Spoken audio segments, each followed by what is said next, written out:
শুভ মহালয়া বন্ধুরা, আজকে আমার বাড়িতে সেই চিকেন বিরিয়ানির আয়োজন। সকাল থেকে ব্যস্ত ছিলাম এই চিকেন বিরিয়ানি বানাতে। তো এবার হাঁড়ি খুলে বিরিয়ানি আর এই রায়তা, আজকে আর কিছু বানাইনি। বিরিয়ানির মধ্যেই দেখো ডিম দিয়ে দিয়েছি।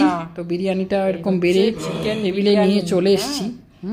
তো বিরিয়ানিটা এবার রায়তাটা এরকম বাটি করে আলাদা করে একটু বেড়ে নিয়েছি।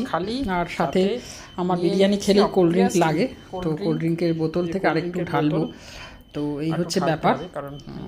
গরম গরম বিরিয়ানি আমি এগুলো খাবো আজকে। আমার মহালয়ার সূচনা হলো, দেখো সবাই বুঝতেই পারছো পুজোতে কীরকম খাওয়া দাওয়াটা আরও জমিয়ে কীরকম আমি করব। তো এই হচ্ছে ব্যাপার।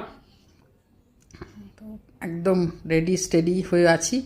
তো এবার বিরিয়ানিটাকে প্লেটে নেব।